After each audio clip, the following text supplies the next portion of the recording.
You are listening to the Central Indiana Sports Report, episode 137.4, our one-on-one interview with Illinois State star running back Wenkers Wright.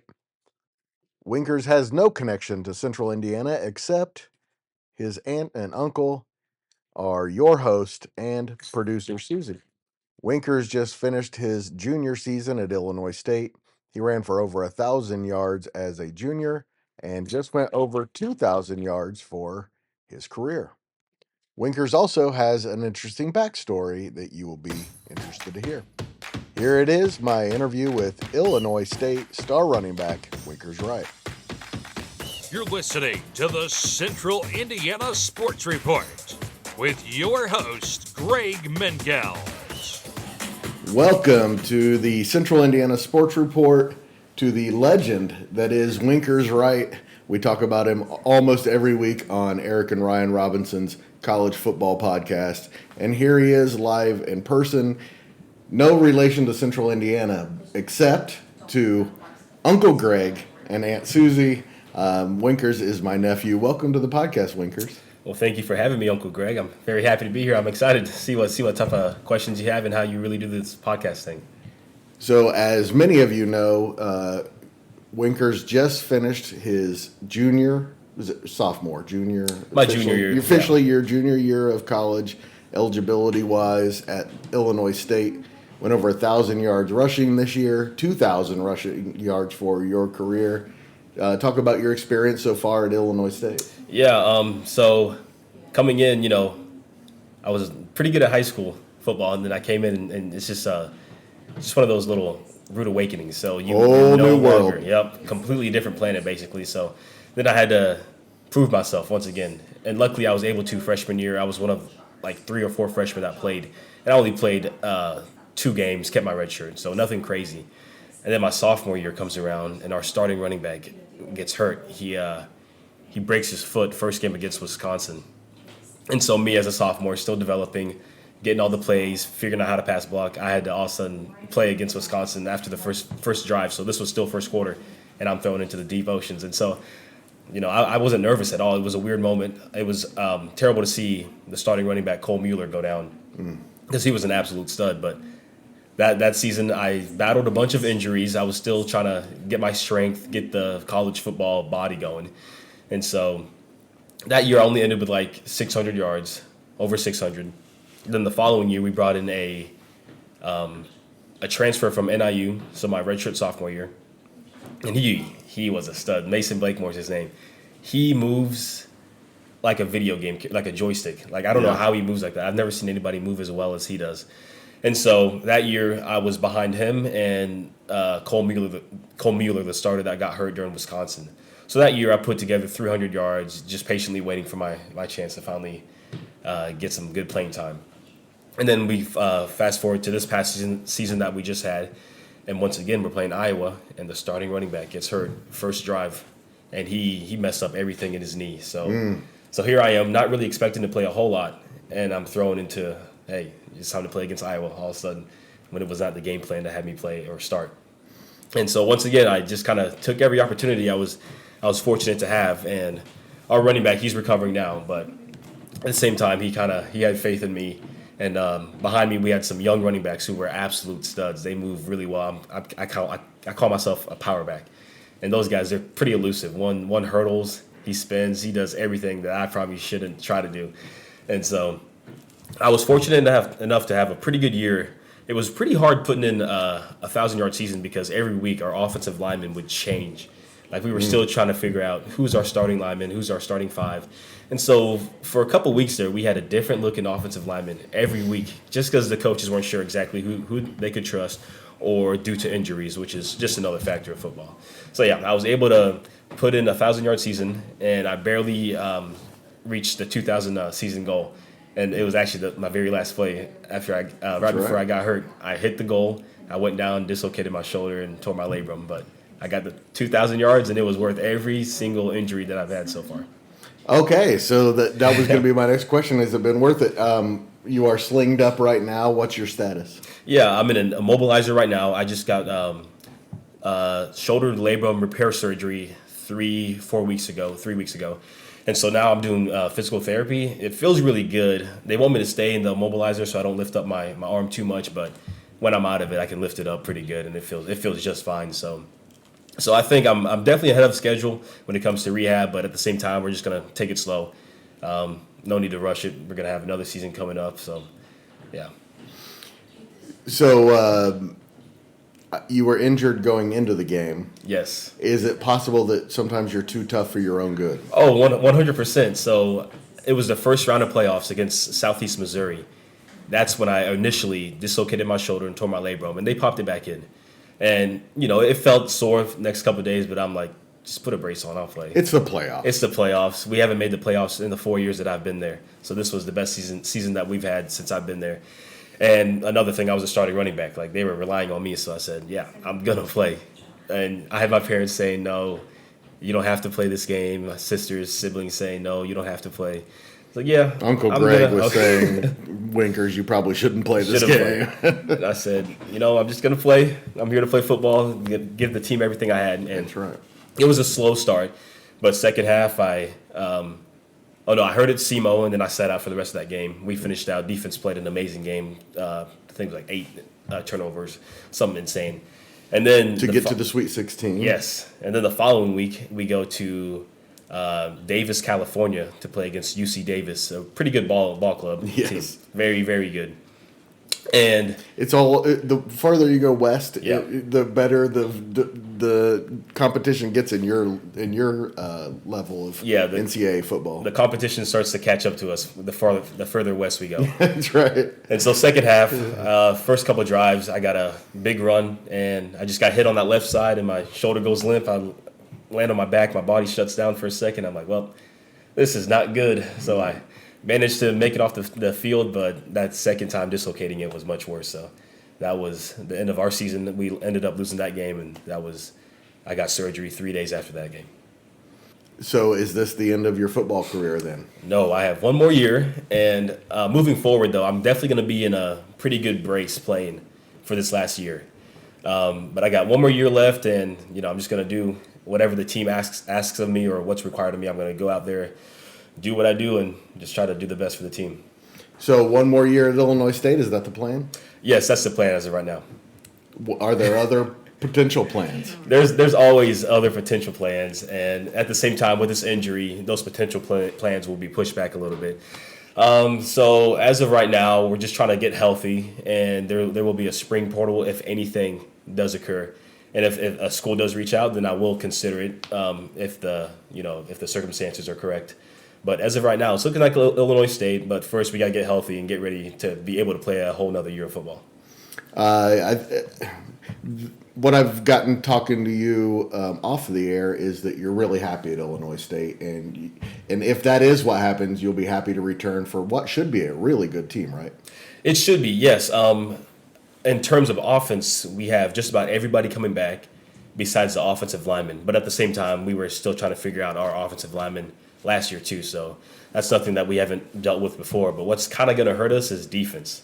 Like we had some absolute studs on defense. We had safeties, Keandre, Dylan Gerhardt starters, just play game changers. And then we had Amir Abdullah and Jalen Gaines, defensive ends. And they were also game changers, and they would have crucial stops for us. So we will lose some safeties and defensive ends, but when it comes to linebackers, we have Ty Niekamp. He was an All-American freshman. He's an absolute stud. He's a big dude, good size, and he just comes and fills the hole. But when it comes to the team as a whole, defense will have some holes to fill, and then offense, it'll just be the same old things. Offensive linemen, try to get those guys good and ready, and I don't know. I think it should be a very good season next year. Tell me about playing in the Missouri Valley Football Conference. Yeah, that's as most people know, but some don't. That's a very, very good conference. That's the best conference. The conference. Yeah, when it comes to FCS football, and usually every year the playoffs, the Final Four. This year, I think 3 of the 4 guys left are Missouri Valley teams. Yes, 3 of the 4 finalists were Yes. Missouri Valley teams. Yes. And then so that conference, if you can win that conference, if you're the Missouri Valley Conference championships, it's kind of likely that you'll end up winning the whole. Unless someone playoffs. else from the Missouri Valley beats you in the playoffs. Yeah, so that's the only bad thing is we kind of self-destruct and we take each other out. And so it's really good competition. But that's the thing in the playoffs. Once we go to the playoffs after playing in the Missouri Valley, we find that the games are a little easier. Sure, there's teams out west that are just absolute studs like Montana or UC Davis or just any of Montana State, just any of those teams really that are good ball players. But playing in the Missouri Valley definitely gets you ready to face any possible team that you could play on any given weekend. Yeah, I don't know if people know that it's not the same as the Missouri Valley Basketball Conference. It also has North Dakota State, which is in the national championship, South Dakota State, which was in the Final Four, South Dakota, which was also in the Final Four, North Dakota, which is also very good, and also last year you played Iowa, or was it Wisconsin? We played Iowa last year. Yeah. So pretty tough schedule. Getting to the playoffs, that was. Tell me about playing for Coach Spack and what he's like. Yeah, Coach Spack, he's a stud. He's got the resume. I mean, he coached at Purdue. He was a linebacker at Purdue. And changed everything at Purdue. Yes, he did. And so playing for him, it's old-fashioned. Like if you're sick, if you don't feel good, nobody cares. You're going to show up. You're going to play football. As long as you're not broken. And what he always says is if you're hurt on the field and you're laying there and then you get up and jog off after the trainers come on, then that's not a good look. If you can walk off the field, get off the field. If nobody's going to baby you. So that's what I kept doing. Every time I'd hurt my shoulder, well, my feet worked fine. So I popped up. I did what Coach Spack expected. And I got off the field. I didn't stop the game or, I don't know, made it too much drama there. He hates the drama. And that's one of the things that comes with playing college football. There's going to be drama. I mean, the guys are just going to be the guys. And so Coach Spack really tries to instill, hey, this is what's expected of you. You do what you're asking. If not, then he's gonna deal with you in a way that seems fit. So he's a very hard-nosed coach, but that's definitely the way I would like it. I don't want to play for guys who aren't disciplined or play with guys who aren't disciplined, who think they can do whatever they want. And that's not what you get playing under Coach Spack. He knows football. He's been there for a while, and he's really just built up a culture of just attitude and discipline and strength. And one of the things that he always says is we're going to be the toughest team on the field. We're going to be the most aggressive. At the end of the day, win or lose, we're going to come out and smack somebody in the mouth. Before we get to your background and how you got to where you are, tell me what college football has taught you, and in particular, what the culture at Illinois State and not just football, but the entire college experience, what that has done for you, what you've learned from that, what it's meant to you. Yeah, going into college football, time management was not important in high school ball. Not as important because you just leave school and you go straight there. Like you didn't have to be on your own and get yourself to the place at the right time. So my freshman year, I was fortunate enough to dress and be one of the few freshmen able to play. And we had a team meeting that started at like 5 o'clock. And it was one of those suit and ties. You get there, professional, get ready for a game or whatever. And so I showed up at 5 o'clock. But that also means the doors lock at 5 o'clock. Like on time for them is 10 minutes early. So here I am. I just got my suit and tie on finally. I know I'm pushing the time limit. Like I'm like, oh crap, it's gonna be a close one. I hope this door's unlocked. And it was locked. So I'm sitting there wiggling the door handle, and the guys that are already in there dressed up, they turn around, make eye contact with me, and they just turn back around and continue their meeting. So they knew I was at the door, but at the same time, hey, you were told what time to be here. So the next day or the next practice, I was up at 5 a.m. running stairs with my position coach. And so that was one of the biggest things was time management, early's on time. And I learned that the hard way, but at the same time, I learned that lesson for probably a few of my teammates, freshman teammates that were going to be in the same situation that I was. So and that was all right. That was a good lesson to learn. And then since then, I mean, I'm early everywhere I go. I have a roommate who, if I know if I ride with them, I'm going to be 3 minutes early. And when you walk in 3 minutes early, the whole room's already filled. Like you're the last guy walking in. So I know that probably just take it upon myself to get everywhere I need to go on time. This is a sports podcast, but tell me about your education at Illinois State. What's your field? Where are you in the process? What's your plan going forward? Yeah, my undergrad and master's is in business administration. I'm getting my MBA currently, but I was fortunate enough to come in with enough credits that I was a sophomore, and so I just kind of continued my work ethic in the classroom, and I made good relationships with teachers. I had one class my freshman year that started at 11 o'clock, but practice ended at 10:30, and so I'd have to shower. I'd have to I'd walk to class, and so I told the teacher, "Hey, I'm going to be late some of these days." And there were multiple days where I would show up dripping with sweat because I'm running. I'm trying to get to class on time. And the class, I'd be 5 minutes late, but the teacher would understand, and I'd walk in there sweaty, and I'm like, well, I made it. So that was something different with my education. Was I didn't really show up when I wanted. I showed up after practice, after working hard, after sweating, and so that was different for me early on. But afterwards, I was able to get a more structured schedule. I made my classes a little different around my football schedule. But after that freshman year, I just continued to have good relationships with teachers. This past junior year, or senior year, I guess it was, I met with the teacher a lot. It was accounting. I hate accounting. But I took it upon myself to go to the teacher's office hours, and I was able to pass that class while some of my teammates had to retake it because they wouldn't go and meet with the teachers. But at the same time, now I'm getting my master's. It's a lot easier, especially the way I did my undergrad. I was able to graduate early, and I had already started some good habits when it came to trying to succeed in a classroom. So I'm gonna try to graduate early again. I'm on course. So after this next upcoming football season, I will be completely done with school after the December graduation. So a year from now, you will be completely out of school. Yes. What's the plan now? I'm still trying to figure that out.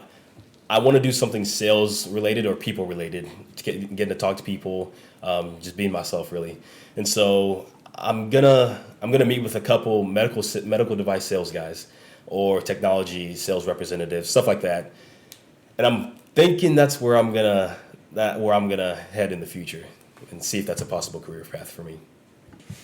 All right, as producer Susie walks around taking photos of us, let's get into your background.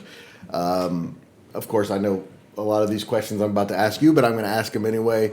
Tell me how you ended up. By the way, Wenkers was from Floyd Central High School in Floyd's Knobs, a Floyd's Knobs resident,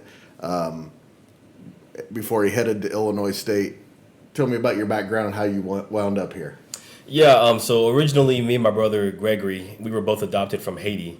And for the majority of our lives down there, we were in an orphanage. I think I went in at like 2 years old. So I spent 4 years in an orphanage, and then he spent a number of years as well. And growing up there, soccer was very, very popular in the orphanage, or just in Haiti in general.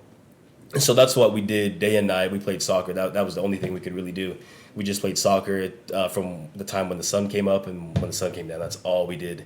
And then in 2007, we were adopted by my parents now who live in Floyd's Knobs, who I live with. And we were adopted into a family of 5.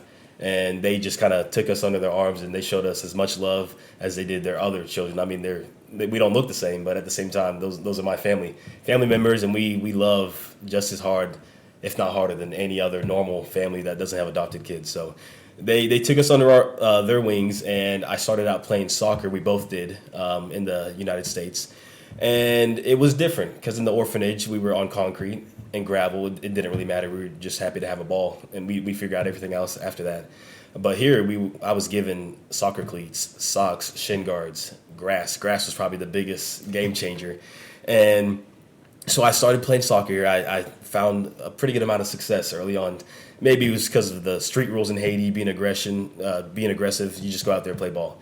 So that's kind of what I did here. And I was probably a little too aggressive. So we made the change to football my 4th grade year. And I was able to hit people. I was getting hit. The toughest man comes out on top. And my very first play, my 4th grade year on the Colts Little League Pop Warner team was, I want to say a 97-yard touchdown, something incredible. And so that's kind of what I did for, the next couple of years was just kept running outside plays, and I had some speed back in the day.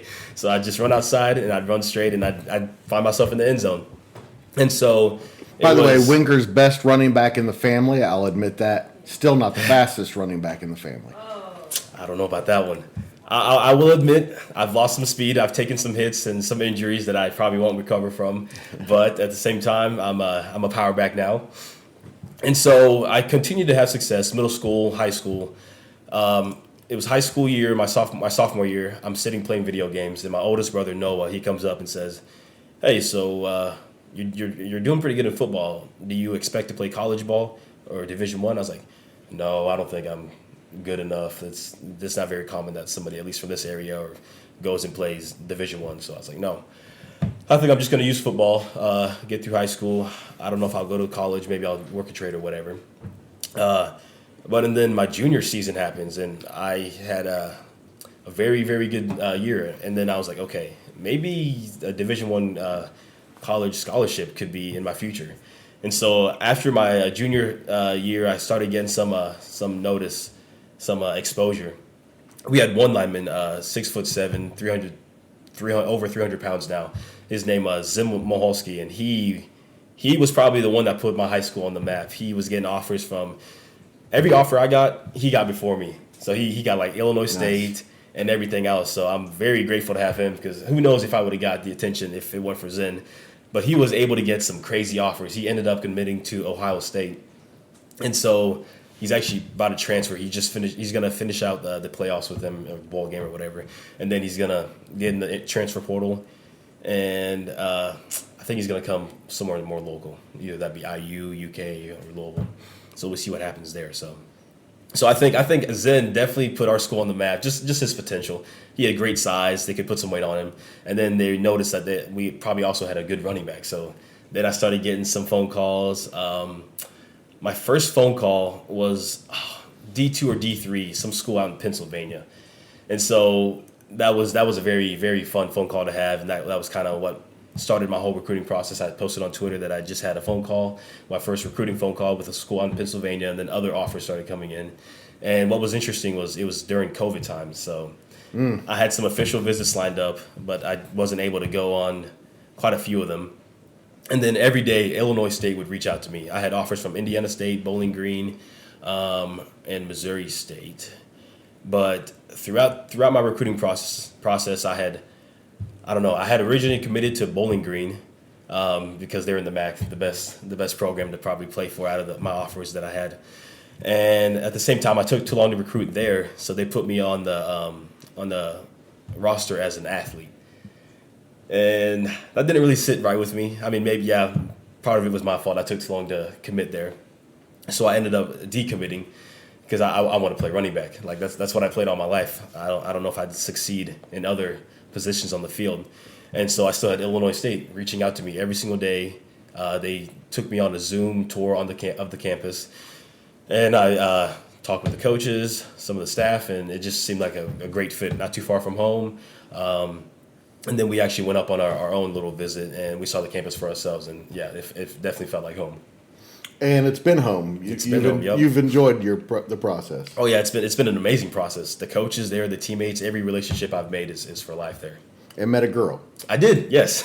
I met a very, very wonderful girl. Her name's Kaylin, and she just checked all the boxes. She's a Christian for one. And then on top of that, she was very approachable, always smiling. She doesn't judge anybody. She makes everybody feel welcome. And so I was like, yeah, I'm going to – it was funny. We originally met in the dining hall, and she was sitting there with her headphones in, facing a wall, watching The Office, not wanting to talk to anybody.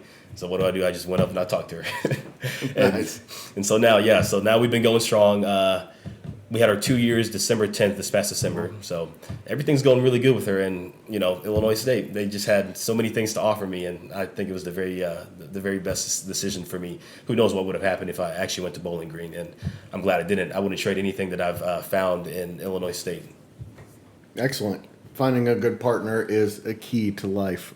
I said as I looked over at producer Susie, my favorite person in the whole world. Okay, Wenkers, thank you so much for spending some time with us today. This isn't the last time we're going to do a podcast together. We're going to go more into your background with your parents at some point. By the way, producer Susie's sister is your mother. Yes. So, and sister. I'm sorry? Her favorite sister, according to her sister Patsy. And that's a family inside joke. Her sister Betsy. not just a great family that you were blessed to come into, but great area, great place to grow up, right? Oh, it's been amazing. I thank God every night.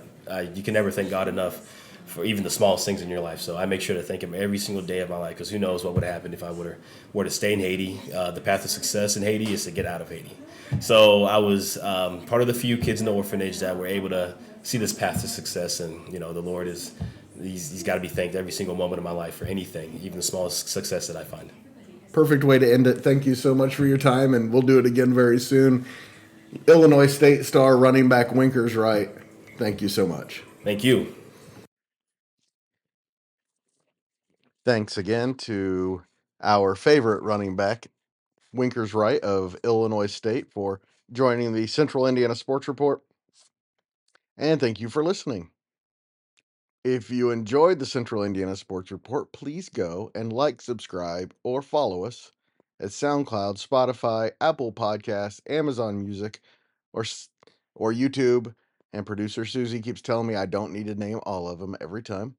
But if you want to make sure that you get every segment, please go like, subscribe, or follow. And we're growing very fast, but we think we should be growing even faster. And what would help would be if you would tell a friend.